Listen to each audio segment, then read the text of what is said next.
Alors, sur le match du gars, toi, tu dis Monaco très décevant.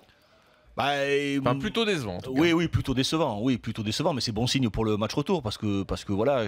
Après, je l'explique aussi par ses absences. Voilà, je pense que le jeu de Monaco, notamment les ressorties de balles, les latéraux travaillent énormément. Les ressorties de balles sont essentielles, justement avec ces deux latéraux. Voilà, les Radji et Touré. Radji n'a pas été bon, Touré n'a pas été génial non plus.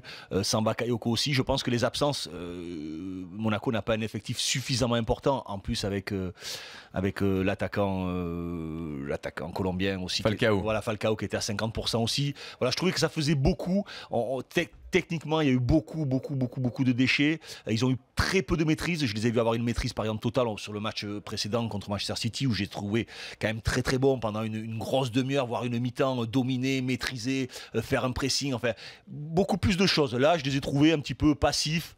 Je les ai trouvés pas très bon ouais. Sur ce match. C'était un petit Monaco par rapport à ce qu'ils nous ont habitués. C'était un petit Monaco, mais c'était suffisant pour battre un encore plus petit Dortmund et peut-être traumatiser Dortmund. Qu'est-ce que t'en penses, Jérôme ? Écoute, sur l'ensemble du match, sur les 90 minutes, je peux pas être contre ce que dit Christophe. Maintenant, en première mi-temps, je trouve qu'ils ont fait une première mi-temps assez solide par rapport à ce qu'ils voulaient faire. C'est-à-dire, ils s'attendaient à subir beaucoup plus qu'ils l'ont fait en première mi-temps. Et l'image du premier but, l'attaque rapide, le départ de Bernardo Silva, le décalage pour Thomas Lemar, le but de Mbappé, voilà, ça c'est exactement ce que Monaco sait faire de bien quand ils sont des fois en difficulté au niveau de la construction du jeu.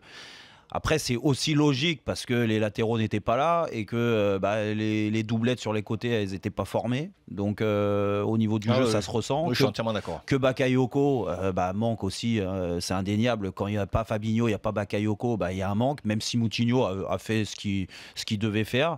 Par contre, la deuxième mi-temps, elle n'est pas bonne. Parce que la deuxième mi-temps, il y a une réaction de Dortmund.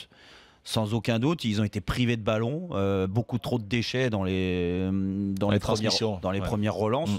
Et à partir de là, tu prends la foudre à chaque fois. Alors, ils ont eu de la réussite Dortmund à l'image de leur premier but, il me semble, c'est le but de Dembélé, la remise d'Aubameyang, avec beaucoup de réussite. Mais quand même, tu sentais pas... Monaco en a eu aussi beaucoup. Hein. Oui. Sur les 3 buts. Exactement. Et puis, ils sauvent leur deuxième mi-temps avec ce but de Kylian Mbappé, qui intercepte. Il se les fait tout seul, celui-là.